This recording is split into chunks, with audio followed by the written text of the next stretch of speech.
Hola, buen día a los que se están conectando. Como siempre vamos a dar un minutito más para que puedan ir ingresando a este nuevo módulo, la sesión de mitigación, un tema que ya ha surgido en varias sesiones y que hoy vamos a poder profundizar. Ahí están empezando a saludar. Como siempre les recuerdo que todo lo que sean preguntas, especialmente preguntas para los disertantes, las puedan ir poniendo en el panel de preguntas y respuestas. Y el chat lo seguimos usando para intercambios generales como hasta ahora, pero así nos vamos a poder ir ordenando mejor. Bueno, vamos a empezar la sesión repasando lo que vimos la semana pasada, donde el tema fue el de adaptación, otro gran tema para este mundo del cambio climático. Para eso vamos a tener unas palabras de Fernanda Ferreira, de Fundación Avina, que nos va a estar resumiendo y comentando lo que vimos la semana pasada. Fernanda, te escuchamos. Olá a todos, bom dia. Como em todas as apresentações, nós outros sempre começamos o módulo com uma apresentação do módulo anterior. Então, agora vamos a ver. Por alguma razão, eu estou com problemas para passar minha apresentação. Pero vamos a ver o que passa cá. Deixa-me ver.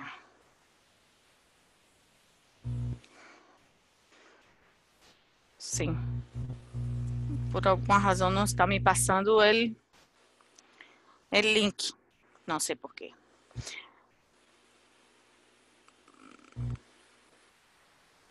Déjame ver. Jane, ¿puedes ver si salgo de módulo presentación, ¿no? Creo que sería mejor.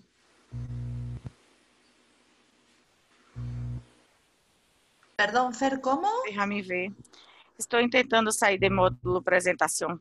Eu vou ter que fazer assim, porque de módulo apresentação não. Perdão, eu não estou conseguindo cambiar o slide.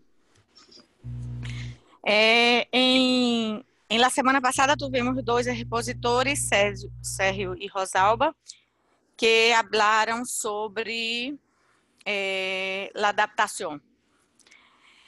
Sérgio é um doutor de Brasil, não, que falou sobre o risco climático, impactos socioambientais e econômico. Para quem não conhece, ou para quem na outra semana não estava, esse Sérgio é um doutor formado na Universidade de Londres, com mais de 20 anos de trabalho em tema de meio ambiente, desde o Banco Mundial e de várias outras organizações. Sérgio nos apresentou um gráfico com as emissões globais de CO2 de 1850 até uma projeção de 2030. Nos falou também que os desastres ha hecho um gráfico falando sobre os desastres geofísicos, como se impacta, não? Então, a partir do momento que temos mais emissões, também se foi incrementando os desastres e os danos econômicos. Sérgio nos apresentou esse dibujo muito sencillo de como as atividades econômicas impactam nas emissões de gases de efeito invernadero, que isso causa, e o aumento de CO2 na atmosfera, calentamento global, câmbio climático, através de olas de calor, chuvas extremas, os impactos disso sobre o planeta, não? Então, ele nos apresentou muitas fotografias muito bonitas, não? Que vários de vocês ha solicitado de inundações, de sequias, de furacões e o impacto na vida das pessoas. Nos disse também que a intensidade dos impactos é proporcional à vulnerabilidade. Não nos apresentou um exemplo de Holanda e Bangladesh, quem está mais que tem muito mais conhecimento, que tem mais condições de se adaptar e de contestar, sofre menos. Sérgio também ha feito um resumo dos 8 aspectos, não, que temos, dos 8 impactos que temos com o cambio climático, e sempre dizendo que é muito claro que os mais pobres são sempre os mais impactados. Sérgio nos apresentou algumas sugerências da adaptação ao câmbio climático, que é atacar a causa primária da pobreza, investir em capital humano, evitar área de risco, trabalhar a resiliência climática, e também falou sobre as incertezas, que devemos fazer frente às incertezas, não? É importante planificar o crescimento econômico para que podemos fazer um ordenamento territorial com mais eficiência, começar conhecendo os riscos que as cidades, os países, as regiões já enfrentam hoje, não? Isso você pode começar com os estudos que nós temos, que já há muitíssimos, e também conhecer as projeções climáticas que já há para algumas cidades. Depois de Sérgio, nos falou Rosalba. Rosalba Landa é uma de nossas mentoras acá em curso. É doutora em ciências biológicas, tem muitíssima experiência com o tema de câmbio climático e de sustentabilidade, foi ponto focal de UNEI Habitat para toda a América Latina, escreveu livros sobre o tema. Rosalba começou fazendo esse dibujo, nos apresentando esse dibujo sobre adaptação, não? A adaptação reativa e a adaptação preventiva. A adaptação reativa ao momento que se passa o problema, e a adaptação preventiva, que está muito mais planeada e que tem um grupo já de organizações que estão trabalhando em conjunto. Nos disse também que nos apresentou os 2 tipos de adaptação. A primeira, que está basada em las comunidades, que é um processo liderado por la comunidade, não? E também uma das principais características desse tipo de adaptação é aumentar a resiliência das comunidades frente à vulnerabilidade climática. O outro tipo de adaptação é a adaptação basada em los ecossistemas, não? E que considera a utilização de biodiversidade. Alguns exemplos de adaptação baseada em los ecossistemas, restauração ecológica de ecossistema, florestação e reflorestação. E nos disse também, nos apresentou também medidas de adaptação, medidas estruturais, físicas, institucionais.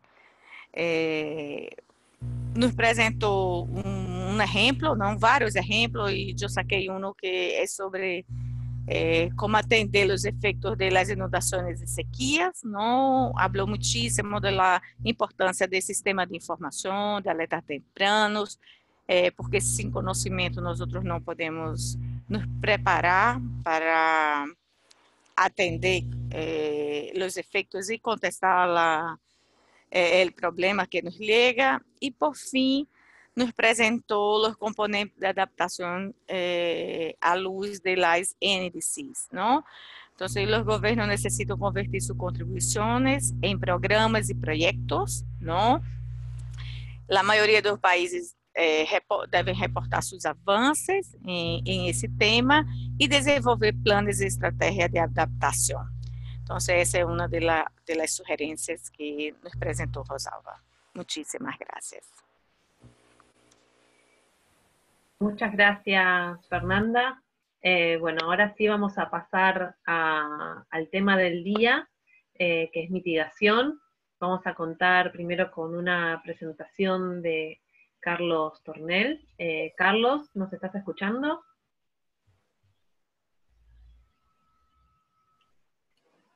Sí, aquí estoy, hola. Perfecto. ¿Qué tal? Fer, ahí está. Ahora podés, Carlos, compartirnos tu pantalla y tu video si lo deseas. Perfecto. A ver. Okay. ¿Aquí lo pueden ver? Sí, ¿verdad? Sí. Perfecto. Pues nada más pongo el video para saludar. ¿Qué tal? Mi nombre es Carlos Tornel. Muchas gracias por la invitación.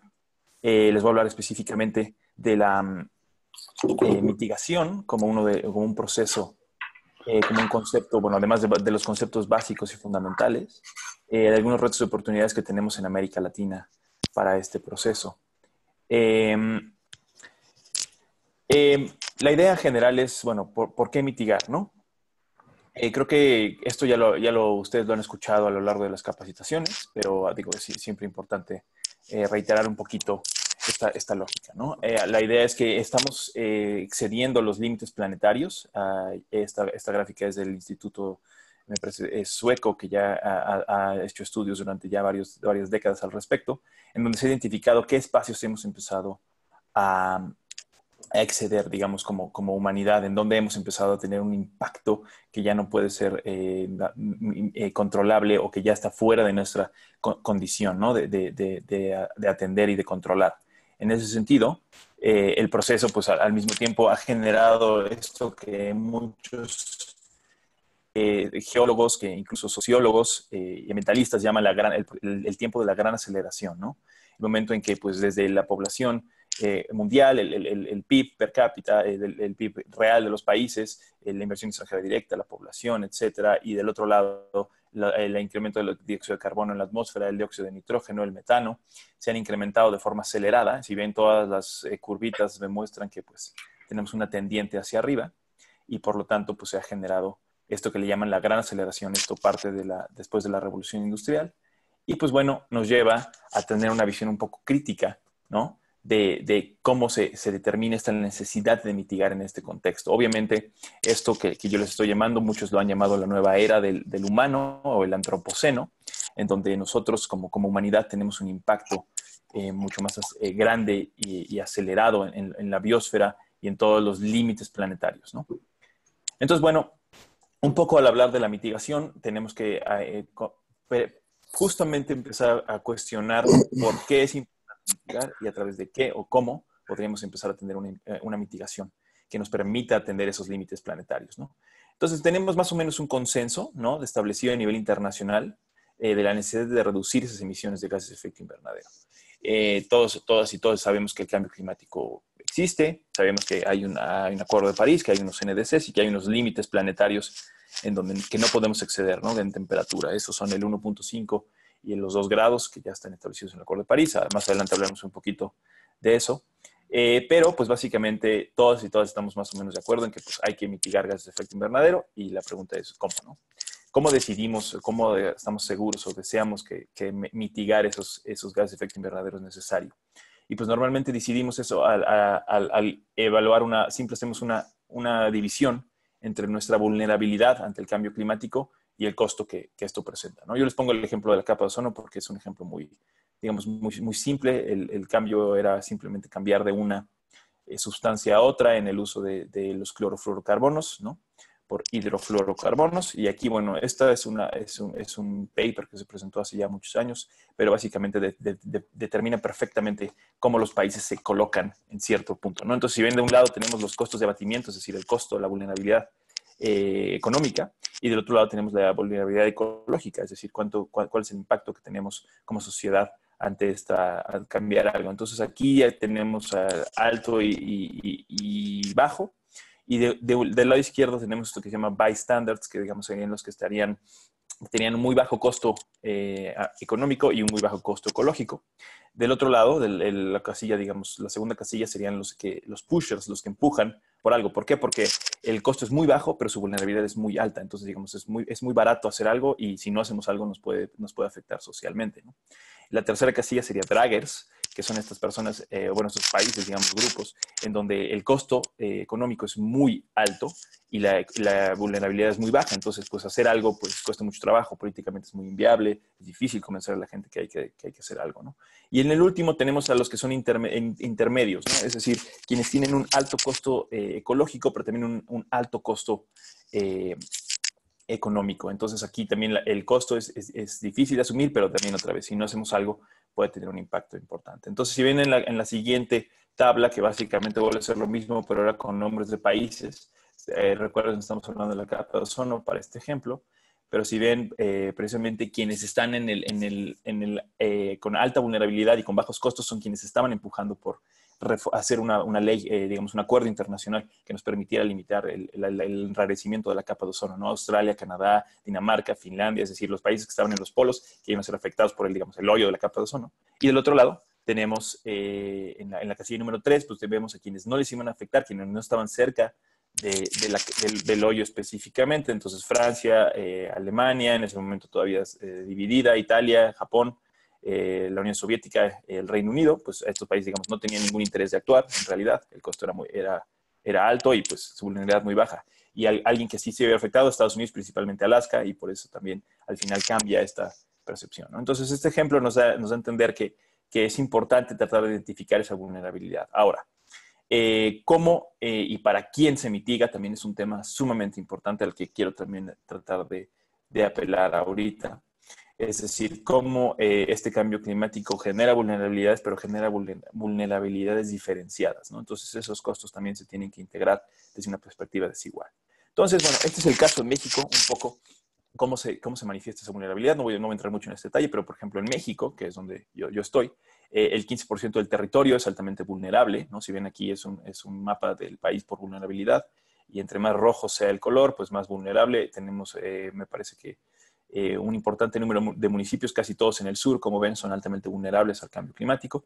El 68% de la población que habita en nuestro país, es decir, también la parte más poblada es en la parte del sur, es también altamente vulnerable, y el 70% de todos los procesos económicos que hacemos en el país son altamente vulnerables. Entonces, digamos, si regresamos a esta tablita, ¿no? Ay, perdón, ya me fui atrás. Si regresamos a esta tablita, pues nosotros estamos en una parte pues muy intermediaria. ¿Por qué? Porque el costo es muy alto y la vulnerabilidad también es muy alta, ¿no? Entonces, ese es un poco el caso de México. Y al mismo tiempo, pues somos un país altamente, pues somos importantes, ¿no? Obviamente China y Estados Unidos representan casi todas las emisiones de gas de efecto invernadero a nivel mundial, pero pues México sigue representando, somos el número 12 a nivel internacional. Ya ese dice 13, pero ese es del 2015, el último ya dice que somos el número 12, ¿no? Entonces todavía tenemos una importante contribución al cambio climático. Entonces un poco, una vez dicho esto, también es importante hablar un poquito de cómo hay una interacción y cómo definimos entre cuándo tenemos que mitigar y cuándo tenemos que adaptar, ¿no? Entonces, si lo ponemos así en términos así muy simples, pues la mitigación es la reducción de emisiones de gas de efecto invernadero a través de un proceso, un proceso que reduzca emisiones por medio de un proceso más eficiente, es decir, al dejar de consumir, por ejemplo, mucha energía para producir algo, eso nos hace mitigar ciertas cantidades de emisiones que se utilizaban para producir algo, ¿no? La sustitución de un proceso por otro, es decir, cambiar de hacer algo que hacíamos por otra forma, por ejemplo, dejar de usar un automóvil por una bicicleta, eso es un cambio de un proceso, o la sustitución, o la eliminación de ese proceso como tal, es decir, simplemente dejar de hacer algo pues, es la forma más fácil de mitigar, ¿no? Entonces, alguna de esas tres cosas son las que tenemos que estar constantemente, digamos, balanceando para tratar de identificar cómo y es más útil mitigar, ¿no? Y la adaptación, pues justamente es esta capacidad que tenemos como sociedad de adaptarnos a los cambios que se producen por el cambio climático. Sí, es decir, ya que hay cosas que ya, por ejemplo, ya se incrementó la temperatura a 1 grado desde que se empieza la revolución industrial, entonces tenemos que irnos adaptando a estas nuevas condiciones que se van produciendo por el cambio climático. Ahora, también es muy, vamos a decir, truculento esta percepción de adaptarse a los cambios, porque simplemente quiere decir que si no cambiamos nada, simplemente nos adaptaremos a eso que no cambió. Eso digamos, es muy problemático porque, como ustedes saben, quienes más se verán afectados por el cambio climático no son necesariamente quienes que son responsables de haber producido el cambio climático. Entonces, simplemente hablar de adaptarse es, digamos, puede ser un poco complicado al simplemente, es como tapar el sol con el dedo, ¿no? Entonces, tenemos que estar haciendo un balance siempre entre mitigación y adaptación y en qué momento es más costo efectivo hacer una cosa de otra, ¿no? Entonces, bueno, siempre es importante encontrar sinergias entre cada una de estas acciones. Eh, por ejemplo, hablando de financiamiento, ¿no? ¿En qué invertimos? Cuando hablamos de mitigación, el financiamiento es pues mucho más, vamos a decir, sexy, ¿no? La gente tiene más interés de invertir en mitigación. ¿Por qué? Porque son son proyectos productivos. Si yo pongo un proyecto de generación de energía solar, estoy mitigando, ¿no? Y produzco, hay una inversión y es lo que, digamos, en términos así, economistas muy genéricos le llamamos el win-win, ¿no? Es un ganar-ganar para el área de negocios, pero también es un ganar para, digamos, la mitigación de gases de efecto invernadero. Entonces, cuando hablamos de mitigación, normalmente son procesos mucho menos ganar-ganar, más bien hay que hacer inversiones de costo que son a largo plazo, de costo perdido, es decir, que no generan una retribución económica, al menos en el corto plazo. Entonces, pues normalmente siempre se destina, la mitigación, hay un interés más del sector privado para invertir en eso, mientras que la adaptación es una responsabilidad del gobierno, entonces, por ejemplo, los sistemas de acción temprana, mejorar la infraestructura, todas estas cosas son cosas que el gobierno normalmente hace para tratar de mitigar, ¿no?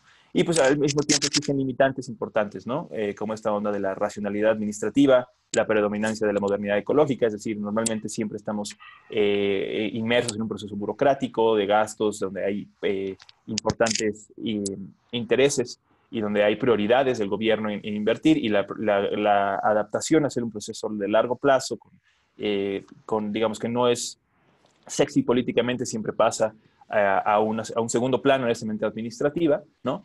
La modernidad ecológica se refiere a que normalmente hacemos y producimos espacios en donde tecnócratas, es decir, los que son economicistas y toda esta visión de la alta tecnicidad de los problemas o la alta tecnificación de los problemas, siempre lleva a que otro tipo de racionalidades y formas de adaptarse no sean reconocidas en el proceso. Por ejemplo, esto pasa mucho cuando hay ciertas acciones de mitigación que llegan a comunidades y pueblos indígenas aquí en México.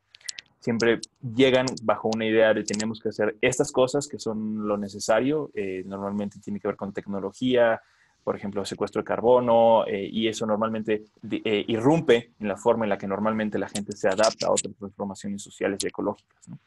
Y al mismo tiempo, pues hay una falta de información, ¿no? Sobre las consecuencias y el uso de recursos.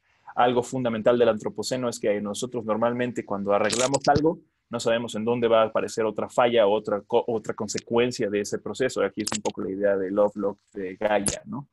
Que todo el sistema de la Tierra esté interconectado, entonces simplemente si nosotros seguimos, por ejemplo, tirando fósforo al mar y estamos cambiando el pH del agua, no sabemos si eso va a tener un efecto en el Golfo de México o lo va a tener en el mar en Australia, ¿no? Entonces son estas consecuencias imprevistas, ¿no? Al mismo tiempo, no existe una clara respuesta entre la inversión en adaptación, ¿no?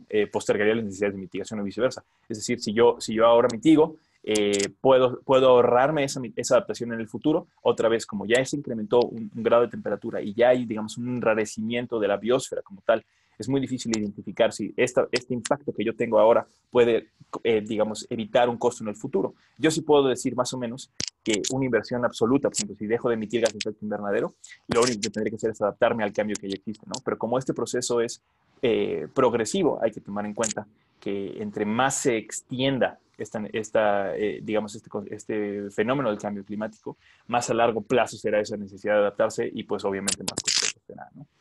Entonces, la mitigación de los costos y la adaptación serían casi imposibles para algunos sistemas naturales. Sin la adaptación, los impactos serían mucho más cuantiosos y costosos, ¿no?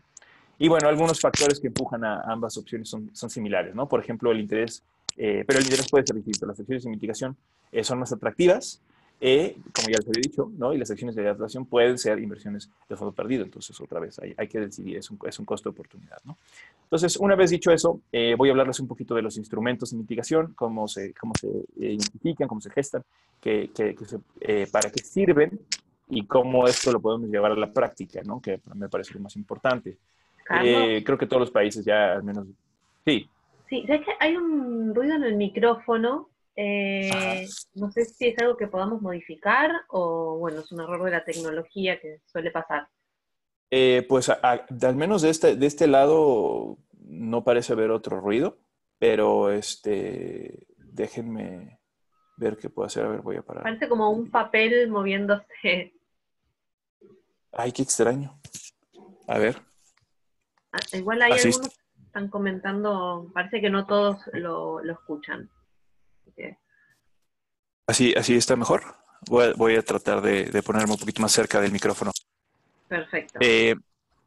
Muy bien. Gracias. Bien. Sí, cualquier cosa, por favor, me dicen y con mucho gusto. Bueno, regresando un poquito al tema de mitigación, hablando de los instrumentos para la mitigación, ¿no? El Inventario Nacional de Emisiones, que digamos sería la principal, digamos, el punto base, ¿no? El punto de partida en el cual tendríamos que hablar para hablar de mitigación, básicamente lo que hace es identificar las fuentes de emisiones, ¿no? Es decir, qué sector está generando esas emisiones.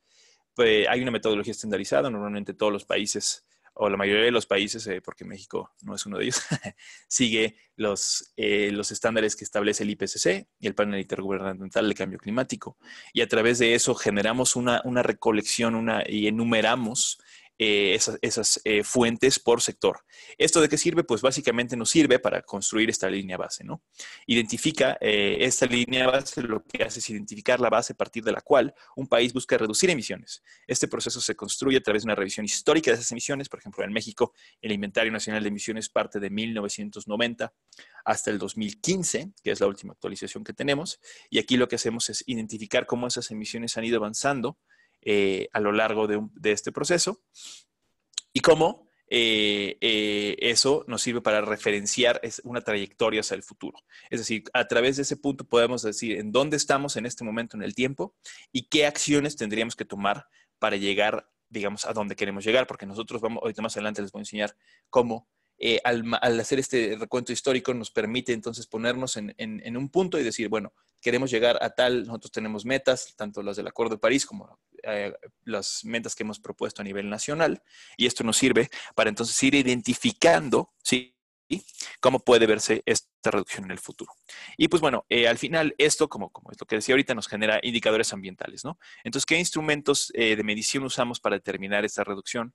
¿Y cómo reducimos en el futuro? ¿Cómo hacemos esas proyecciones, ¿no? Entonces, bueno, este es un inventario de emisiones. Este es el inventario de emisiones de México del año 2015. Les digo que, digamos, este ya es una versión mucho más establecida del IPCC.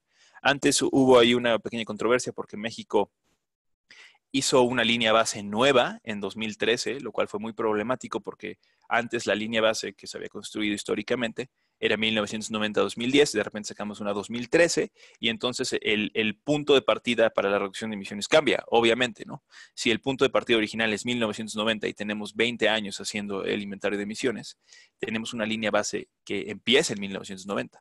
Si el punto de partida es 2013, entonces la línea base es 2013. Por lo tanto, si yo mitigo 20 toneladas con la línea base 2013, pues la reducción se va a registrar con la base de ese año. Entonces va a parecer que mitigué muchísimo, que reduje muchísimo. Pero si lo vemos en toda la trayectoria histórica, ¿qué quiere decir? Que esa reducción, ¿sí?, es mucho menos importante que si hubiera empezado en 2013, ¿no? ¿Por qué? Porque pues, refleja toda una trayectoria de cómo crecieron las emisiones en nuestro país. Entonces, este es un punto importante y se los menciono porque, bueno, México fue muy controversial. Al final, como que recapacitó el gobierno y volvió a hacer volvió a hacer un inventario de emisiones desde el año 1990 y este es justo este ejercicio, ¿no? Aquí, bueno, es importante mencionar. Pueden ver que están desglosadas por transporte, por sector. Está el transporte, industrias de generación de energía, la manufactura, otros sectores que se refiere específicamente a sectores energéticos. Si ven del lado izquierdo hay una columna en medio blanca con unos puntitos. Ahí dice energía. Entonces, si ven todo el sector energético está contabilizado dentro de un espacio. En México, obviamente, es la principal fuente de emisiones. Después viene residuos, ganado, y otro tipo de fuentes del uso de suelo, ¿no? El cambio de uso de suelo, que también se registra. Y aquí luego se divide, digamos, por fuentes, ¿no? Por ejemplo, en transporte hay autotransporte, hay aviación y hay fuentes marítimas, pero obviamente el autotransporte es la principal fuente de emisiones, ¿no? Representa perdón, el 23.4% del total. Después, en las industrias viene qué tipo de tecnología se utiliza para la generación, ¿no? De energía, carboeléctrica, ciclo combinado, etcétera. Y, por ejemplo, ya pasando un poquito a la siguiente columna del lado derecho, pueden ver que se divide por gas. Es decir, hay gas metano, que tiene un efecto invernadero mucho más pronunciado. Tenemos dióxido de carbono, pero al final toda digamos, la medición está en megatoneladas de CO2 equivalente. Es decir, todos esos gases se pasan a un equivalente de CO2. Eso otra vez es con base en una metodología del IPCC y eso nos da unas emisiones totales, ¿no? Ya nos deja identificar específicamente cómo se manifiestan esas emisiones. Y bueno, después viene esta parte de absorción, ¿no? De las absorciones netas. Esto tiene que ver con la forma en la que, por ejemplo, incrementamos la cobertura forestal, conservación de manglares, áreas naturales protegidas. Esto lo que ha hecho es generar una absorción y esto también hemos empezado a medirlo. Entonces ha reducido, al menos de forma importante, no significativa, pero sí importante, la cantidad de emisiones que hacemos, ¿no? Que emitimos. Entonces, un poco, esto es pasando ahora a la línea base, ¿no? Entonces, si ven aquí ahorita, la línea, esta es de fuente del Carbon Action Tracker, está disponible en internet, lo pueden consultar, es muy interesante esta gráfica porque básicamente lo que pueden ver ustedes aquí es esta línea negra que va creciendo, empieza en los 400 y termina por ahí de los 600, es justo la trayectoria de emisiones histórica de México, eso que les acabo de mostrar en el inventario de emisiones. Y entonces aquí lo que nos deja ver es decir, tenemos un punto donde termina y empieza en la línea punteada negra, es decir, hacia dónde van esas emisiones. Es decir, si siguiéramos en algo que le llamamos el status quo o digamos, el nada cambia, todo permanece constante, esas emisiones se incrementarían más o menos de esa forma. Después tenemos una línea azul en donde dice, bueno, con estas acciones, con lo que México ha implementado, hay un programa nacional de cambio climático, una ley general de cambio climático, hay una ley de transición energética. Entonces, con esas acciones vemos que había una pequeña reducción con eso que le llaman el Current Policy Projections, ¿no? Las proyecciones de las políticas públicas existentes. Pero lo más interesante es que también se establece las columnas que aparecen al mismo tiempo son los estándares, digamos, los estándares que vienen en el Acuerdo de París. Es decir, estas colores representan qué tanto México está cumpliendo con el Acuerdo de París. El verde fuerte es, digamos, estar en línea con el 1.5. El verde clarito es la línea de los 2 grados y ya el amarillo, el naranja, el rojo y el gris representan pues grados arriba de esos, ¿no? Como pueden ver ahorita, México tiene un compromiso al 2020 que ya está fuera de la línea del Acuerdo de París, es decir, de los 2 y el 1.5. Y en el 2030 incluso tenemos que los NDCs pues no serán suficientes para estar en línea tanto con el 1.5 ni con el 2. Entonces, vemos que la trayectoria a largo plazo, que es la línea punteada roja, llegará digamos, a estar arriba de los 2 grados y por lo tanto pone a México fuera de una trayectoria de cumplir con el Acuerdo de París. Entonces, esto lo que hace es generar una línea base para irnos identificando hacia dónde vamos y cómo se ve ese proceso con lo que ya tenemos en el pasado. Bueno, esto es justo lo que les acabo de decir, es una revisión de los compromisos de México, otra vez es de CAT, pero básicamente nos deja entender cómo estamos haciendo esta revisión del pasado para el futuro. Aquí, esto es otra vez un ejemplo del NDC de México, ¿no? Lo que ya les había dicho, no es suficiente para cumplir con la línea, con el Acuerdo de París, perdón, pero pues nos da al menos un punto de partida para identificar, ¿no? Por ejemplo, México aquí se comprometió a reducir el 22% de las emisiones al 2030 y luego dijo, eso es no condicionado, pero si recibimos apoyo internacional, cooperación, financiamiento, tecnología, podemos incrementar eso al 36%, ¿sí? Sin embargo, aquí en esta gráfica, lo que ustedes pueden ver es una gráfica de la Semarnat, aquí de la Secretaría de Medio Ambiente y Recursos Naturales. Y básicamente lo que dice es, bueno, estos son cómo se verían más o menos esas trayectorias. Al 2050 también tenemos una meta del 50%, de reducir nuestras emisiones al 50%.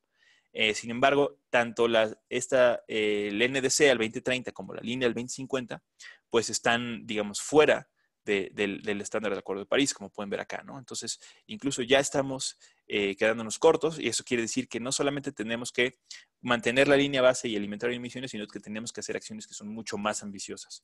Pero solo podemos determinar esas acciones más ambiciosas o esa necesidad de incrementar la ambición si tenemos un punto de partida claro, ¿sí? Es decir, aquí, por ejemplo, es muy controversial que en la línea naranja que ven aquí, el número 2, que son el NDC condicionado y no condicionado, pues en la línea naranja, si ustedes ven el declive, es sumamente acelerado después del 2035. Esto quiere decir que México estaría postergando acciones de mitigación hasta después del 2035, ¿no? En la otra línea es mucho más, digamos, constante la reducción, que es la del NDC no condicionado, pero pues esto también como sociedad nos sirve para decirle al gobierno, oye, pues no postergues a largo plazo estas acciones de mitigación, si puedes hacerlas ahora y hacer este proceso mucho más llevadero, ¿no? Entonces, pues este es un poco el proceso, cómo se determina. Esto es lo que ya les había dicho. Al final aquí viene con la parte de arriba, representa esto, qué tan compatible es este proceso con el Acuerdo de París, con los 2 grados y el 1.5. Si ustedes ven ahorita, pues estamos fuera, la trayectoria actual no es lo suficiente y ahorita México está catalogado como insuficiente, ¿no? Y bueno, hablando un poquito más de esto, pues ¿qué significaría ser o estar, digamos, compatible, ¿no?, con el Acuerdo de París? Pues actualmente estamos muy lejos como países a nivel internacional de estar en línea con el Acuerdo de París. Esta es una gráfica que aparece en la brecha de emisiones o el Emission Gap Report del Programa de Naciones Unidas para el Medio Ambiente. Este es 2016, pero también tengo el 2017 que ahorita aparece. Básicamente lo que dice es que actualmente la brecha de emisiones es altísima, ¿sí? Para estar en línea con los 2 grados tendríamos que estar incrementando 12 gigatoneladas o 14 gigatoneladas. Para que se den una idea de cuántos son 12 o 14 gigatoneladas, más o menos las emisiones de China en un año son como 7. No, perdón, es Estados Unidos. Son como cerca de 9 gigatoneladas, mientras que Estados Unidos emite cerca de 9 gigatoneladas anualmente. Eso quiere decir que, digamos, tendríamos que reducir casi al año todo China, ¿no?, para tratar de estar en línea con los 2 grados al 2030. Y luego, si quisiéramos estar compatibles con el 1.5, tendríamos que estar reduciendo entre 15 y 17 gigatoneladas. Entonces, esto demuestra, bueno, uno, la importancia de tener una línea base y un inventario de emisiones para justamente poder ir haciendo una trayectoria del pasado y entonces proyectarla al futuro. Después nos permite identificar en dónde y cómo tendríamos que empezar a reducir y qué tanta ambición tendríamos que tener en ese momento, ¿no? Entonces, en el 2018, por ejemplo, aquí les pongo una actualización, es el último reporte. Lo que dice es, bueno, sí hemos mejorado porque ya la brecha de emisiones para el 2 grados, pues ahora es 11.5 y 13. Más o menos, es un rango, pero pues bueno, es muy poco la diferencia, ¿no? Y después, lo preocupante es que para el 1.5, pues estamos peor. Se incrementó de 15 y 17 ahora a 17, 19, ¿no? Entonces, digamos, tenemos que acelerar y tenemos que incrementar esa ambición.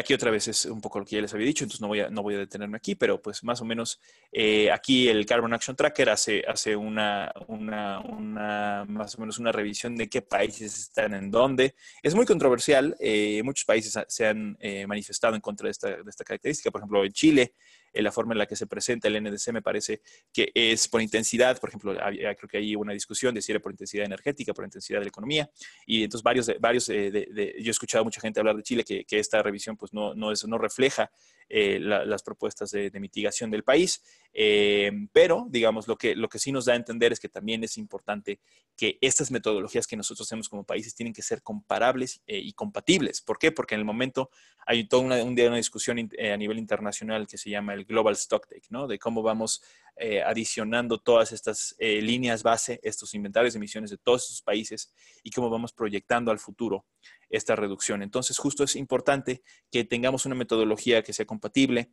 que nos permita identificar estas necesidades y que como países también nos vayan guiando a la trayectoria del Acuerdo de París, ¿no?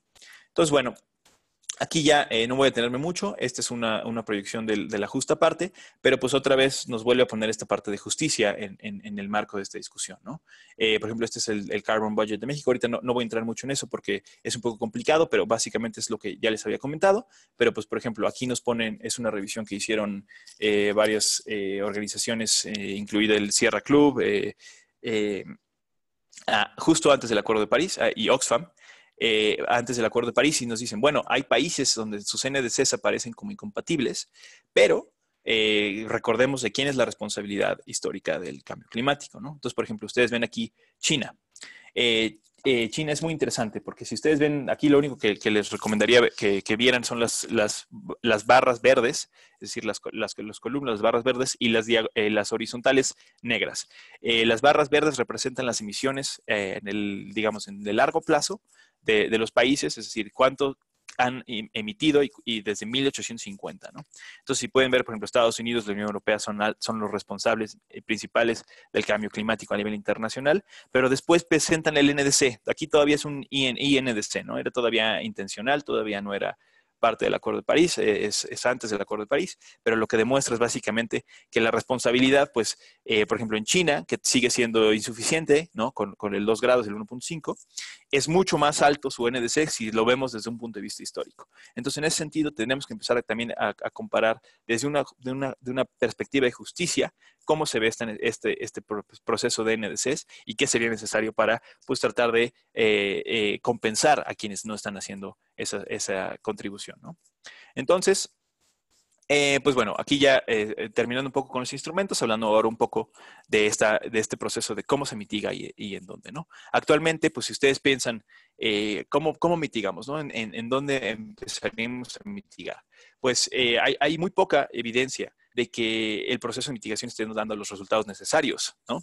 Por ejemplo, este dato es bastante interesante. De todos los materiales que se utilizan en la economía mundial, solamente el 6% se recicla. ¿Por qué? Porque hay una limitante entrópica, es decir, hay cosas que metemos al proceso de producción económico que no se pueden reciclar. Los combustibles fósiles, los materiales de construcción, todo esto parte no renovable que se genera y se introduce en la economía, se pierde esta condenada a la entropía, se pierde en calor y por ende es muy difícil empezar a limitar ese tipo de procesos. Entonces, en ese sentido, al menos hasta ahora, no existe una economía circular, al menos no todavía. Y las acciones de mitigación que hemos, digamos, desarrollado, tomado, no son suficientes o lo suficientemente efectivas para atender y cumplir con estos límites.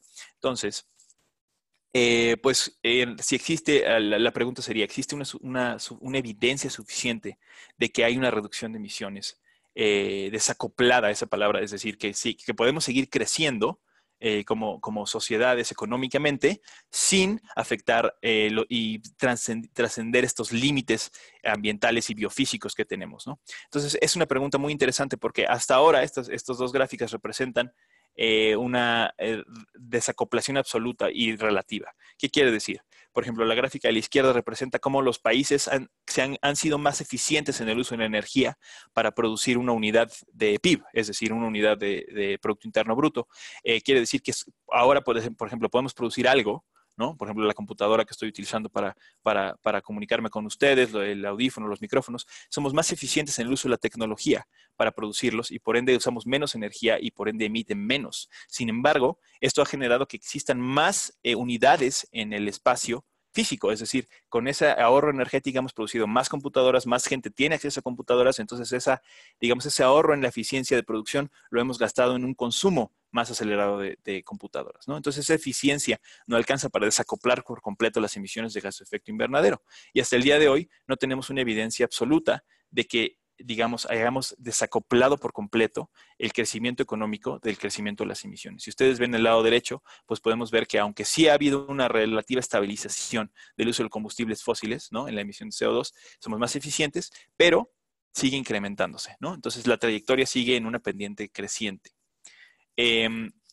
Aquí, por ejemplo, es como demuestra claramente el uso de la intensidad del CO2 con relación al PIB, y pueden ver, por ejemplo, cómo China, que era sumamente ineficiente, ahora es mucho más eficiente, redujo importantemente sus emisiones porque, pues bueno, pudo producir de forma más evidente todo lo que producía antes de forma muy ineficiente, pero, sin embargo, hay una relativa constante en cómo se ve a futuro esta producción por el uso de la energía, ¿no? Entonces, bueno, hay una evidencia de la reducción de esas emisiones. Aquí lo que yo les quería reflejar es que, pues bueno, el único momento, si bien en la gráfica, el único momento en que hemos tenido una reducción de emisiones importante a nivel mundial ha sido por la crisis económica, es decir, una desaceleración global que obligó, digamos, con consecuencias catastróficas para pues, muchos países a nivel mundial, lo que hizo fue reducir la producción y eso fue lo que redujo emisiones. Es decir, esas acciones de mitigación que estamos haciendo y que yo les estoy aquí apelando, no han sido suficientes para reducirlas en ningún momento ¿sí? Es decir, sí somos más eficientes y hemos tenido la capacidad de mejorar, pero no han sido lo suficientes para desacoplar este crecimiento económico de las emisiones globales. Entonces, aquí digo, ya no voy a entrar mucho porque creo que no me quiero extender demasiado, pero justo lo que dice es que es necesario reducir, o sea, no tenemos que solamente enverdecer la oferta de aquellos productos que estamos poniendo en el mercado, sino también tenemos que empezar a hablar de reducir consumo y atender la demanda. Es decir, cómo las personas consumen y los hábitos que tienen en el día a día es importante que entren dentro de nuestra política pública de mitigación.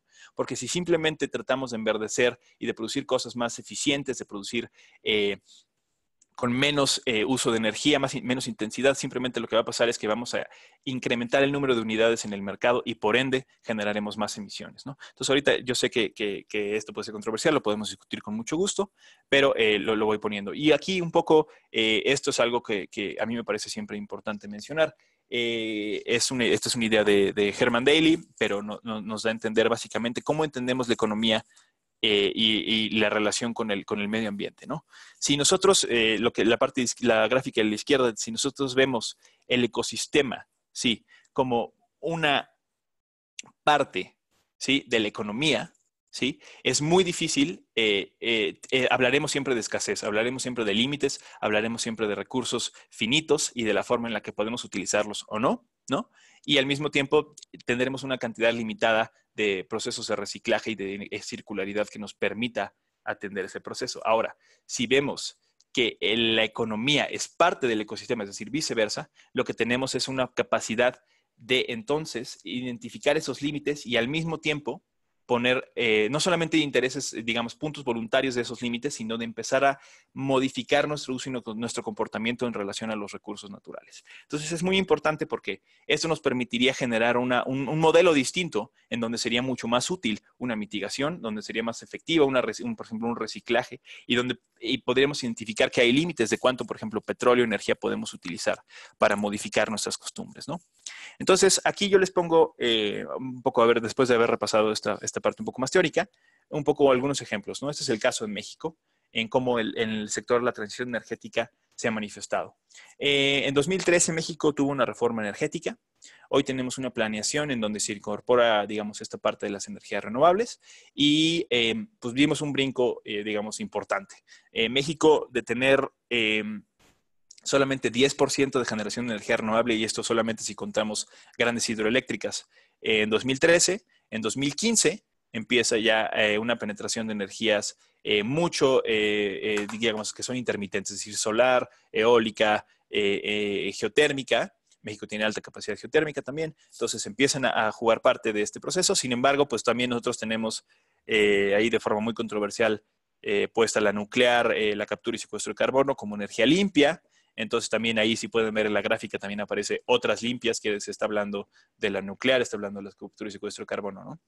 Pero el 15% que aparece ahí, pues ya al menos un 5% ya es energía solar, eólica y geotérmica. El otro 10% vendría siendo hidroeléctrica, ¿no? Entonces así cambia un poco el proceso de integración de la matriz energética en México. Hemos hecho 3 subastas eléctricas, de hecho ya hicimos la cuarta, pero todavía no se publican los resultados. Las subastas lo que comprueban es, pues bueno, que el precio de las energías renovables se ha reducido a nivel internacional de forma muy acelerada y al mismo tiempo, si hacemos una competencia en el mercado, que las que han ganado casi todas han sido proyectos de energía solar y eólica. Me parece que hay uno también de ciclo combinado, pero es para potencia, es decir, es otra forma de subasta. Y aquí lo que demuestra es que ha habido un interés tanto del sector privado como del gobierno de empezar a impulsar estos proyectos, pero ha sido únicamente por el costo. Es decir, han ganado porque pueden ofertar costos más bajos de producción de energía que, por ejemplo, una carboeléctrica, una de ciclo combinado, etcétera, ¿no? Entonces, ¿qué significa esto, no? Esto ha tenido pues efectos importantes. Si ustedes pueden ver aquí, esto es Oaxaca, México. Son varios de los proyectos que ya se han posicionado. Casi todos son más bien todos son de origen privado, con capital casi todo es extranjero. Y lo que ha generado, pues es un cambio en cómo se ve el paisaje y el territorio, ¿no? Aquí pueden ver, esto es una imagen de Oaxaca, en donde pues hay una desigualdad al proceso al implementar esta transición energética. Estas son casas que están al lado de las fuentes de energía, que están al lado de las líneas de transmisión y que no tienen electricidad. Entonces, digamos, es un proceso que ha generado alguna desigualdad en cómo se está implementando esta transición. Entonces, Carlos, sí. otra vez yo, disculpa. No te preocupes. Quedan unos 8 o 10 minutitos. Sí. Y nos están pidiendo si puedes hablar un poquito más despacio. Ah, claro, perdón, es que sí, justo para no tardar Aprovecho y mucho. te paso los dos pedidos a la vez. Perfecto. Trataré de hablar un poquito más lento. Disculpen, es un poquito larga la presentación, pero igual se las dejo con todo gusto y si tienen alguna duda, comentario, también si no lo resolvemos aquí, lo podemos resolver por correo con todo gusto. Un poco el tema con este proceso de la transición energética, lo que demuestra es, pues bueno, que hay un interés de mitigar, ¿no? Las emisiones de gas de efecto invernadero, de atender el cambio climático, pero se está convirtiendo en una nueva forma de despojo. ¿Por qué? Porque todos estos cuadritos que ustedes ven en el mapa son proyectos privados que o han desplazado a las comunidades o que han invadido sus espacios culturalmente tradicionales, ¿no? Y que han generado impactos sociales importantes. Entonces, hoy en día, sí, nosotros normalmente hablábamos de las acciones de cambio climático, de los procesos de mitigación como algo importante, como algo necesario, pero hoy lo estamos viendo como una nueva forma de impactar derechos sociales, ¿no? De impactar otros aspectos paisajísticos, ambientales, que se están manifestando en el terreno, ¿no? Entonces, pues, por ejemplo, todos esos proyectos que ya les dije son de gran escala, están financiados por grandes compañías internacionales con capital extranjero, ¿no? Por ejemplo, ninguno mide el impacto acumulativo en el territorio, son asignados a través de un modelo de mercado y no tienen una participación social. Entonces, esto nos lleva a decir, bueno, si estamos hablando de mitigar, ¿sí? Estamos hablando de reducir las emisiones de gas de efecto invernadero, lo que tenemos también que hablar es de hacerlo de una forma equitativa. Este es otro ejemplo que me gusta mucho. Lo tomé de una presentación de una persona que habló de la transición energética en Puerto Rico después del huracán María. Entonces fue pues un momento muy emocional, ¿no? Cuando hablaban de esto, porque pues todavía estaban en un proceso todavía no había electricidad, la gente estaban apenas contando cuánta gente había sido afectada de forma terrible por el huracán y demás, ¿no? Pero aquí lo que quiere decir, lo que demuestra esta imagen es muy clara, ¿no? Tenemos este poblado de Coquí, tenemos al lado una planta privada de energía solar en donde se vende esa energía al uso doméstico. Y lo que vemos aquí es al siguiente día, pues bueno, esta es una imagen de Puerto Rico después de María, es completamente fuera, sin ninguna electricidad, sin las redes estaban todas abajo, no había ninguna posibilidad de generar esa electricidad. Y aquí lo que vemos en esta imagen, me regreso, es que pues en ese espacio donde está el poblado, bien podríamos haber puesto esos paneles en los techos de estas personas. Entonces esto invita a pensar en cómo la innovación social también es un proceso importante para el proceso de transición energética. Es decir, ¿por qué tenemos que volver a replicar el modelo de centralización energética que existía con las grandes centrales de, no sé, ciclo combinado, las termoeléctricas, carboeléctricas, para distribuir esa energía si podemos entonces empezar a hablar de una mitigación de gases de efecto invernadero, donde el resultado también sea una justicia social? Aquí, si ustedes ven, bien podríamos haber puesto esos paneles solares en los techos de esas casas, habríamos podido darle a estas personas la capacidad de generar su propia electricidad y al mismo tiempo podríamos haber mitigado gases de efecto invernadero. Entonces esto, digamos, nos invita a también empezar a pensar en cómo mitigamos con una conciencia social en esta necesidad de implementar una transición energética atendiendo necesidades sociales, atendiendo necesidades de cambio climático, ¿no? Entonces, bueno, aquí, pues otra vez, ¿no? Lo pongo en este tema en México. Actualmente, por ejemplo, en México la red eléctrica llega al 99% de las personas en este país. Casi todos los hogares están conectados a la red eléctrica. Sin embargo, existe y está registrado, tenemos así datos para comprobar consensos nacionales y investigaciones ya hechas por al menos 3, 4 investigadores en México que comprueban que existen 12 millones de hogares que no pueden satisfacer sus necesidades energéticas. ¿Qué quiere decir eso? Es decir, que sí están conectados a la red, pero que con el costo de la electricidad que les llega a sus casas no es suficiente para satisfacer, por ejemplo, las necesidades de cocción, las necesidades de enfriamiento, de calentamiento o de entretenimiento, ¿no? De luz. de refrigeración, todas estas cosas no se pueden satisfacer por los costos de la energía y por digamos, la mala calidad en el servicio.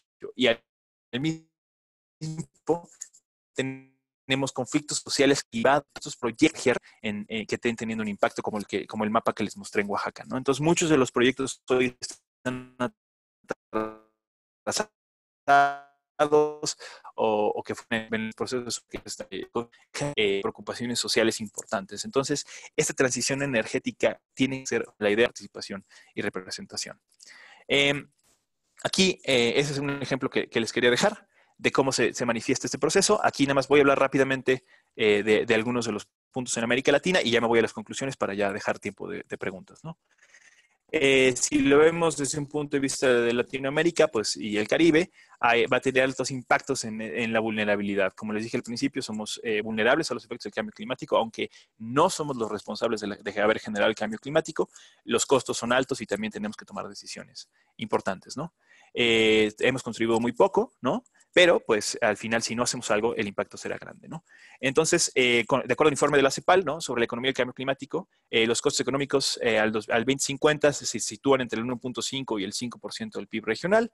Depende, obviamente, de la tasa de descuento en el futuro, pero enfrentamos dos retos principales, ¿no? Atender estas inequidades sociales y las desigualdades que persisten en la región y que profundicen esa vulnerabilidad frente al cambio climático. Es decir, tenemos que hablar de justicia al mitigar y al mismo tiempo tenemos que hacerlo a través de modelos de desarrollo de bajo carbono que pues permitan que estas emisiones se reduzcan digamos, hay digamos, sectores y proyectos que son, en inglés se dice low hanging fruits, ¿no? Que son fáciles de atender, que tienen costos relativamente bajos, pero tenemos que ir acelerando nuestra ambición para incluso empezar a atender los que tienen costos más acelerados, ¿no? Entonces, bueno, aquí el sector energético representa al menos el 42% de las emisiones de la región. Como ya les dije, tenemos que empezar a hablar de energía renovable, pero tenemos que hacerlo de una forma socialmente inclusiva, descentralizada, ¿no? Democráticamente viable, ¿no? Le dejo esta presentación con mucho gusto.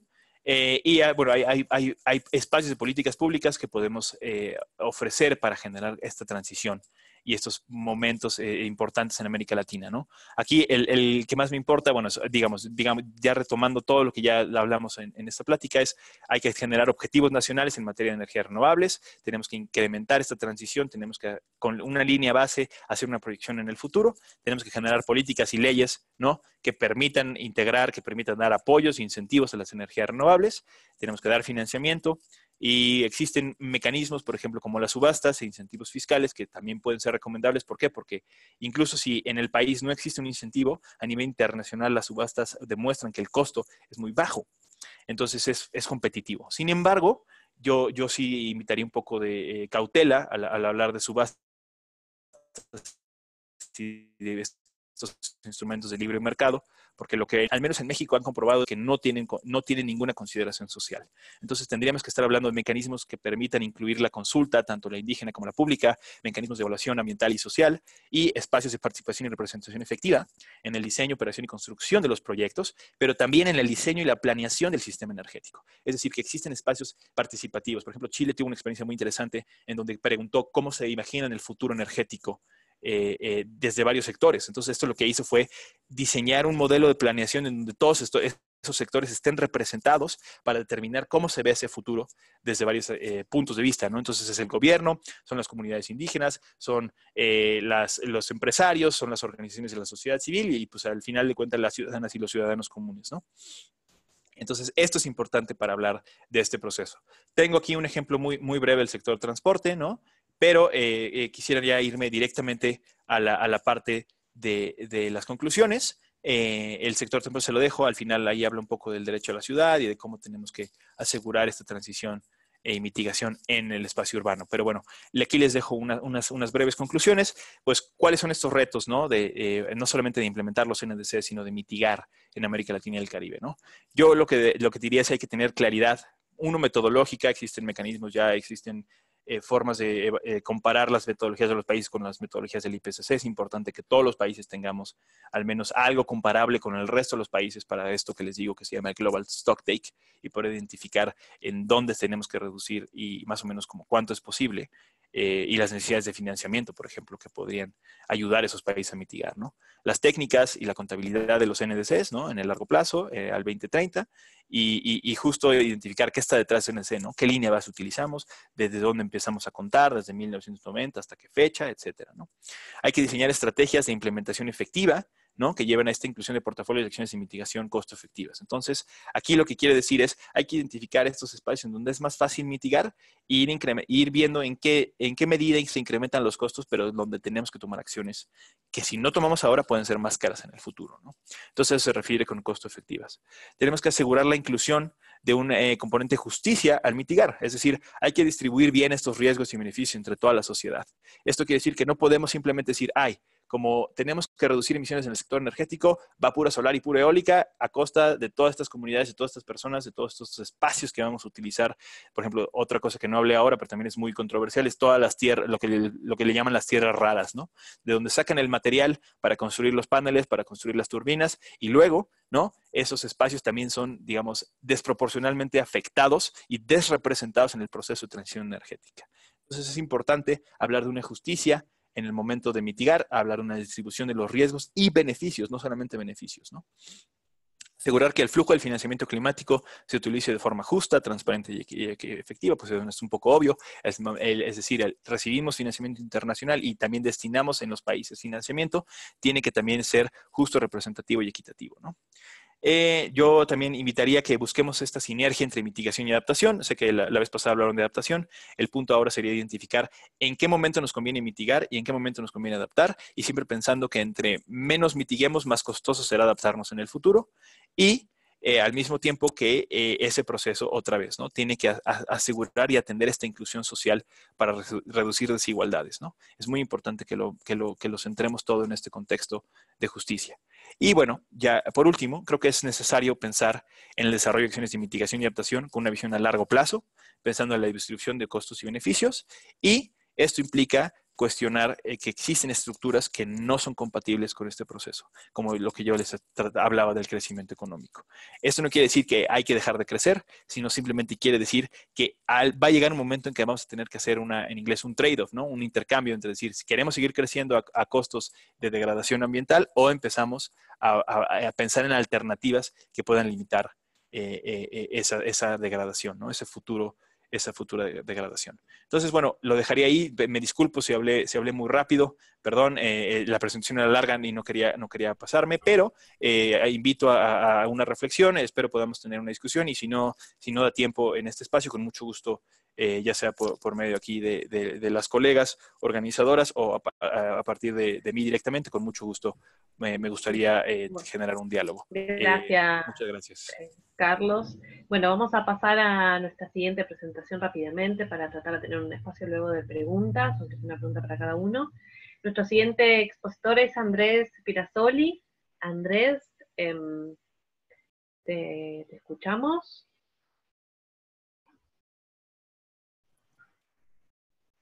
Hola.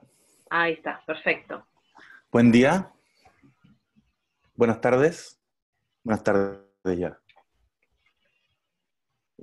Comienzo derechamente, gracias, Paz. Mucho gusto. Bueno, voy a comenzar por presentarme. Yo no tengo una serie de slides, porque quisiera más bien conversarles desde mi experiencia, más bien vivencialmente, la relevancia que tiene la discusión que estamos teniendo en este panel, que tiene que ver con mitigación del cambio climático, pero en particular que me parece a mí la oportunidad que subyace es de llevar la ciencia y la información a la acción, por medio de procesos que son científicos por una parte y procesos que son más bien políticos, regulatorios por otro lado. Yo soy abogado, soy chileno y trabajo en cambio climático hace 15 años más o menos. Comencé haciéndolo como investigador y luego desde las ONGs y seguí trabajando posteriormente desde el Ministerio de Ambiente de Chile y luego con 7 gobiernos más, siempre con un enfoque en la negociación. Nuestro objetivo cuando yo estaba en estos roles era acordar el Acuerdo de París, y eso lo conseguimos en 2015. Desde esa fecha a la actualidad me he desempeñado más bien como consultor de manera independiente. ¿Para qué les doy esta pequeña introducción? Porque me parece a mí que el desafío principal es la gran difusión de intereses que tiene y diversidad de intereses que toca el cambio climático. El cambio climático, diría yo, que es la problemática no solo del siglo, sino que es uno de los desafíos, sino el más importante desafío que enfrenta la humanidad, producto de, como bien dijo Carlos, esta era en la que nos encontramos, que es más bien creada por nosotros mismos, el antropoceno. Y para contextualizar esta discusión me gustaría ordenarla, no tenemos tiempo, solamente 15 minutos, pero quisiera hablar de los siguientes temas. Primero, elementos de contexto. Creo que Carlos hizo un excelente trabajo describiendo en profundidad cuál es ese contexto científico, digamos, metodológico, que nos tiene conversando hoy día y que tiene a la prensa actualmente revolucionada. Todo el mundo está hablando del tema ahora y parece que es un tema tan urgente, ¿verdad? Ese es un punto. Segundo punto, el tema de la negociación. Carlos tocó el tema de la justicia, la equidad y en el fondo cómo ese tema, incluso a la interna de los países, genera algunas dificultades. Y por último, hablarles de qué significa la rendición de cuentas. Porque para mí este tema de llevar la información y poder, por ejemplo, transformarnos nosotros en ciudadanos responsables, gestionando nuestro consumo, pasa por eso, pasa por la evidencia, pasa por la información, pero también por una voluntad política o una voluntad personal. Me gustaría comenzar esta conversación entonces. Voy a pedirle la ayuda a nuestros organizadores, mostrándoles un pequeño video que dura 83 segundos y que explica esto que les comentaba de una forma simpática, cuál es el tema político subyacente cuando hablamos del cambio climático. ¿Por qué nos hemos demorado tanto en avanzar tan poco, siendo que la información es cada vez mejor y más completa? Así que, por favor, adelante, estudios. Perdón, Andrés, ya estoy poniendo. Ya. Aguárdenme un segundo, comparto la pantalla. Está bien. Como les comentaba, Estamos. aquí está. Espero que se escuche el sonido también. Ya, me quedo callado.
Bueno, no sé si... Muchas gracias.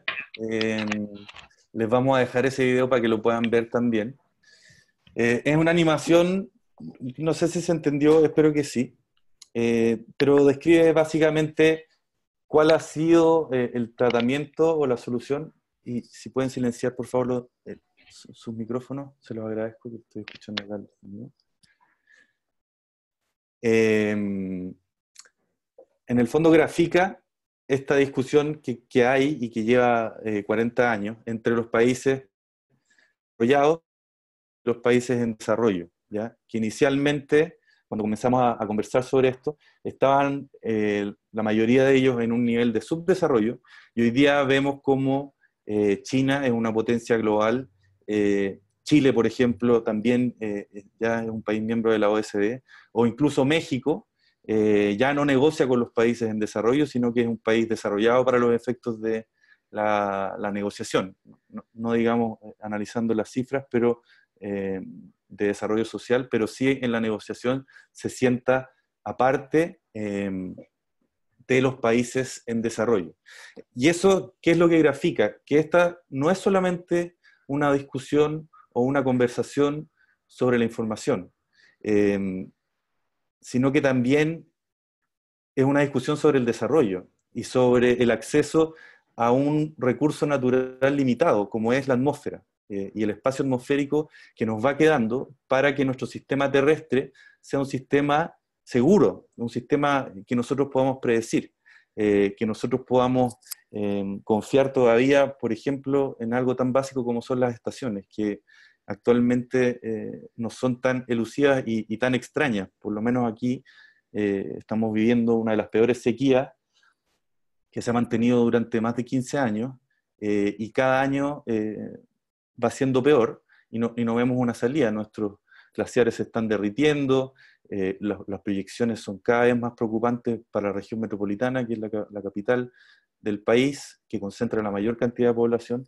Por lo tanto, la información es preocupante, pero vemos que hay ciertas limitantes políticas a la acción que van entorpeciendo el camino. Y vuelve a la palestra, vuelve a centrarse todo en la información. Cuando llegamos a negociar a la ONU, lo que llevamos es justamente, como decía Carlos, cada uno lleva su fichita, que es este inventario, ¿cierto? Pero no todos tienen que llevarlo. De hecho, las reglas de la ONU, las reglas de la Convención de Cambio Climático, las reglas del Acuerdo de París, hacen diferenciaciones atendiendo a este tema de la justicia y de la equidad, incluso en las reglas, sobre todo la Convención de Cambio Climático. Lo que fue un cambio paradigmático y que hizo un cambio fundamental en el año 2015 con el Acuerdo de París, fue que es un acuerdo aplicable a todos los países, donde todos los países se comprometen a contribuir a esta gran meta de mitigación en torno a un escenario de aumento de temperatura bajo los 2 grados y que tendiente a los 1,5 grados. Todos los países se comprometen en igualdad supuesta de condiciones, pero atendiendo a sus diferencias que cada uno de los países podrá traer a la mesa.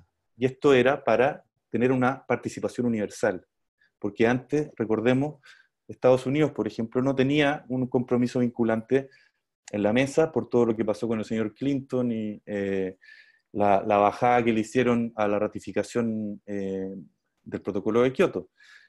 Hoy día, la mayoría de los países, 197 países son parte de la convención, estamos cerca de 185, creo que han presentado contribuciones, por lo tanto, desde la perspectiva de la participación universal ha sido un éxito. ¿Cuál es el problema? La ciencia. La ciencia nos está diciendo, con este informe especial que salió del 1,5 grados, con el informe sobre la brecha, que mencionó también Carlos realmente, del 2017, y con los reportes de síntesis que la misma convención y el IPCC han hecho sobre las contribuciones actuales, la brecha es enorme. Va de entre las 11 gigatoneladas a las 19 o casi 20. Y lo digo así con esa orden de magnitud y de error, porque la información que hemos entregado los países ya viene con unas imprecisiones y ciertas limitaciones que la van haciendo menos, digamos, confiable o más sujeta a imprecisiones como están muy acostumbrados a manejarlas quienes usan modelos, por ejemplo, matemáticos para modelar distintas cosas, ¿ya? Pero eso quiere decir que la realidad no está viendo realmente esfuerzos, como bien dijeron los presentadores antes que yo. Y para ponerle aún más complicación al asunto, en negociación actualmente, por eso es tan importante que se haya sacado este informe ahora, están las reglas de aplicación del Acuerdo de París. Hay algo que se llama el Manual de Reglas del Acuerdo de París. Y esto se está negociando, se negoció muy lentamente hace unas semanas en Tailandia, en Bangkok, en el cuartel de la ONU de allá. Y ahora en noviembre se va a continuar la negociación en Polonia nuevamente. Y la verdad es que todos los negociadores están muy preocupados porque el ambiente político actual, global, basta mirar nuestra propia región, miren los resultados en Brasil, vean lo que, y qué va a significar la elección para una posición muy constructiva que ha tenido Brasil en los últimos años. Brasil ha sido de los pocos países que ha podido mostrar cómo ha disminuido su deforestación. Y que lo ha hecho en realidad, por lo menos sus tasas de deforestación. Pero ¿qué pasa ahora con esta nueva coalición política que va a gobernar? ¿Cuál va a ser el cambio? ¿Habrá cambio? A mí me parece preocupante. Un gobernante que se alinea con la visión de Trump, digamos. Y Trump fue el gran desequilibrador de las reglas del Acuerdo de París. Cuando llega Trump y dice, nosotros nos vamos de esta cosa, los chinos reaccionan y dicen, bueno, si ustedes quieren salirse, vamos a diferenciarlo todo. Ahora ya no son reglas que son aplicables a todas las partes por igual, sino que vamos a empezar a diferenciar y los países en desarrollo tienen ciertas reglas y tienen obligaciones de comunicar ciertas cosas, pero solamente si las quieren, por ejemplo, como era el mundo pre-Acuerdo de París, y los países desarrollados tienen que, entregar toda la información que permita en el fondo hacer una rendición de cuentas y que permita ver el avance concreto y real, si es que lo hay, en los compromisos que están planteados. Entonces mi llamado, en el contexto de este panel y de este curso, es que la información en la era en que estamos es fundamental. La información es poder. Y nosotros como ciudadanos tenemos el deber de informarnos y tenemos también el deber de votar de manera informada en base a los riesgos que nos está mostrando la ciencia. Son cada vez mayores. No solamente son riesgos, sino que ya estamos viendo daños y a medida que pasa el tiempo, los costos van aumentando. Entonces, así como en áreas de a menores costos hemos cambiado nuestras conductas porque nos conviene en nuestros bolsillos, el tema del cambio climático también lo podemos ver así. Es una oportunidad para bajar costos en una gran cantidad de cosas con las tecnologías que tenemos, de ser más eficientes, de manejar mejor nuestro consumo, pero además es una herramienta fundamental para exigirle la rendición de cuentas a nuestros gobernantes y que cumplan con la Constitución y las leyes, y que protejan nuestro medio ambiente, que protejan la vida del que está por nacer, por ejemplo, que protejan nuestros recursos naturales de una manera realmente concreta y medible, verificable. ¿Ya? El concepto más problemático, diría yo, de la negociación es el concepto de monitoreo, reporte y verificación. El monitoreo hace referencia a el progreso que tiene el país respecto de sus compromisos. El reporte es más bien retrospectivo y lo que hacemos es la construcción de estos inventarios que mencionaba Carlos.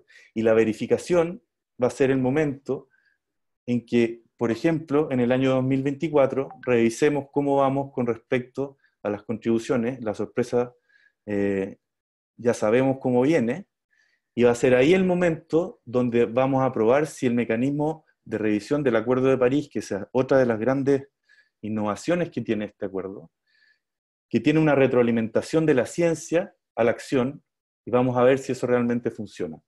Esa es la apuesta, y bueno, con eso quiero dejarlos por ahora. Voy a compartir con todos ustedes a través de la organización vínculos a información importante y videos que son también útiles para quienes quieran informarse más. Y también estoy disponible para responder preguntas y por correo. Muchas gracias.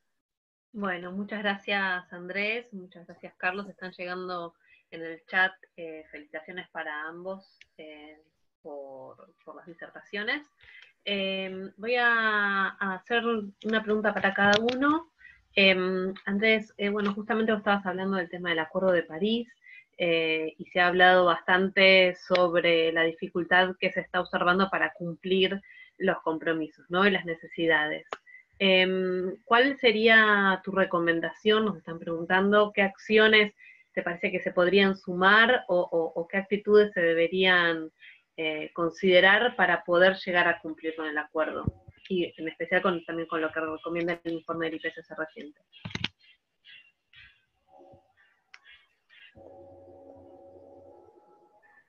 Esa es la pregunta del siglo.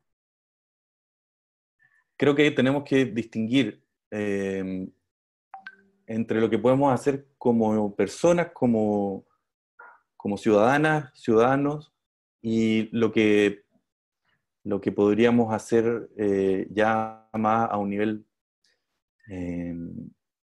país. Creo que siempre parte por el individuo, entonces por eso mi llamado, por ejemplo, es a que conozcan, si a ustedes les interesa este tema, conozcan lo que está planteando su propio gobierno, su propio país, su propio Estado, porque este es un tema que debiera pasar a los gobiernos y debiera ser más bien temas de Estado y temas de la tierra, ¿cierto? Pero partir por ahí y hacer las preguntas difíciles, organizarse, tal vez. Hay espacios de consulta pública, por ejemplo, en el caso de Chile, se recibieron miles de observaciones a la contribución que estaba planteando Chile, y el resultado fue vergonzoso realmente. Yo participé desde dentro, me tocó coordinar, de hecho, la formación de la posición chilena, y realmente fue vergonzoso porque al final la fuerza política, nosotros teníamos 3 escenarios de esfuerzo, de mayor esfuerzo a menor esfuerzo, y la fuerza política, después del proceso de consulta que decía tenemos que hacer más esfuerzo, puso un esfuerzo menor.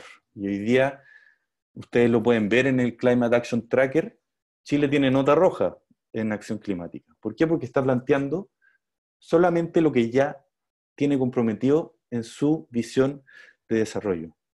No sé si me explico. Para que logremos las metas, no solamente las metas de política, sino que logremos la seguridad atmosférica, nosotros tenemos que plantear más de lo que ya tenemos. Tenemos que mirar más allá. Y la buena noticia es que las tecnologías existen. El informe es súper claro. Todas las tecnologías, las metodologías ya existen. Lo que tenemos que hacer es simplemente aunar las voluntades, y eso pasa por votar bien.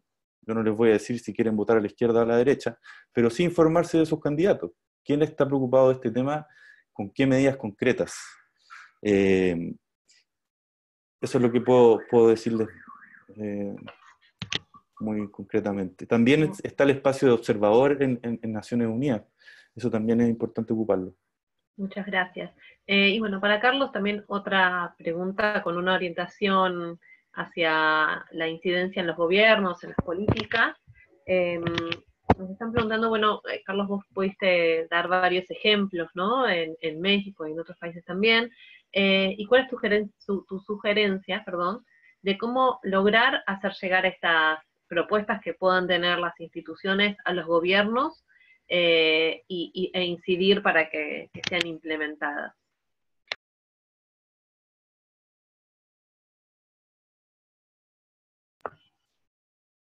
Carlos, ¿nos estás escuchando? Está tu micrófono apagado. Sí, ahora perdón, sí. Discúlpenme. Gracias. Sí. Justo creo que estoy de acuerdo con lo que comentaba Andrés. También me uno ahí a la felicitación. Muy buenos apuntes, muy buenas intervenciones.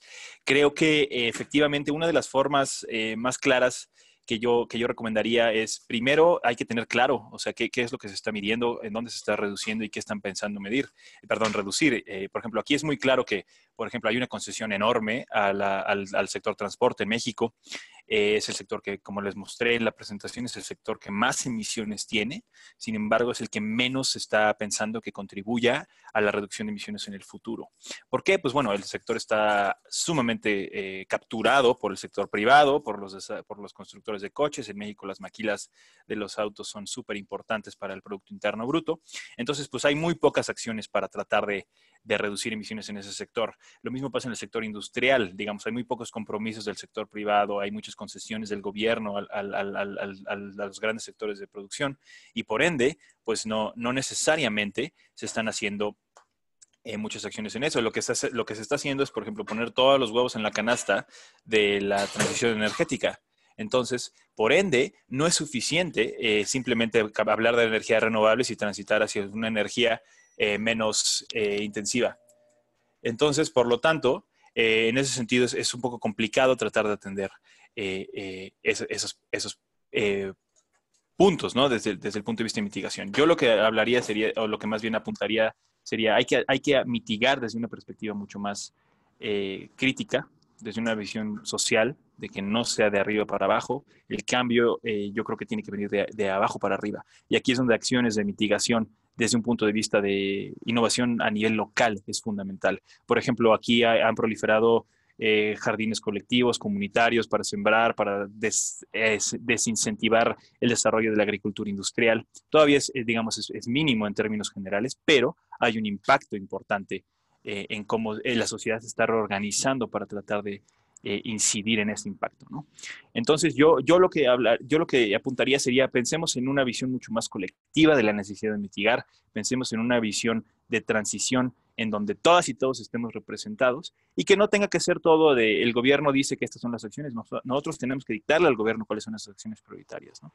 Entonces, en ese sentido, creo que yo haría un comentario por ahí, ¿no? Pensemos que el cambio tiene que venir de la colectividad y no de la individualidad.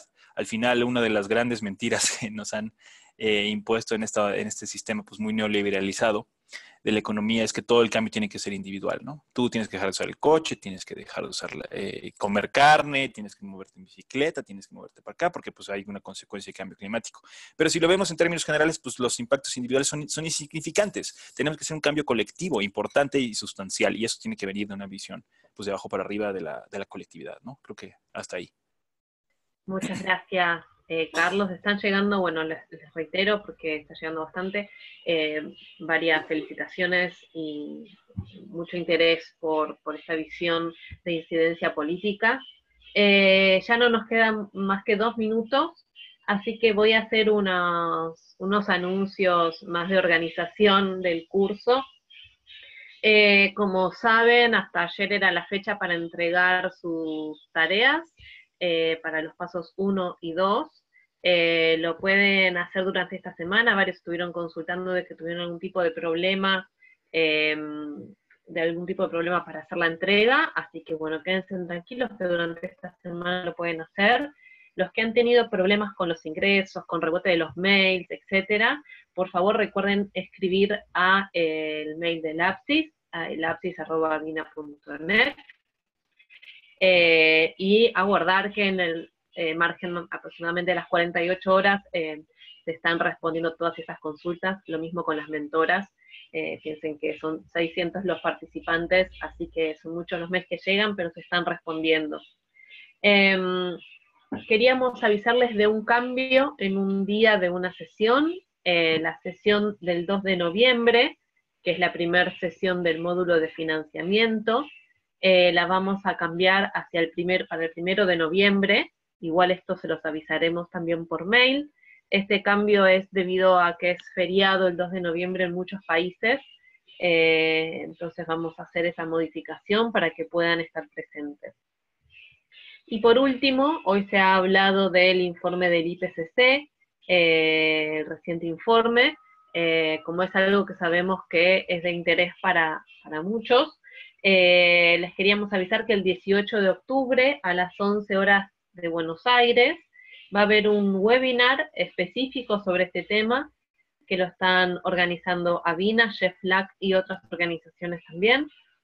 También se les va a enviar esta información por mail para que puedan asistir, para que lo puedan presenciar. Y para los que no puedan por algún motivo estar presentes online ese día y en ese horario, quiero que sepan que lo pueden ver luego grabado, va a estar esa posibilidad también. Así que bueno, con eso vamos a cerrar la sesión de hoy. Nuevamente muchas gracias a los disertantes y todas las consultas e intercambios que están haciéndose por chat, les recordamos que lo pueden hacer también en el foro. Así que nos vemos el viernes en la sesión práctica. Muchas gracias.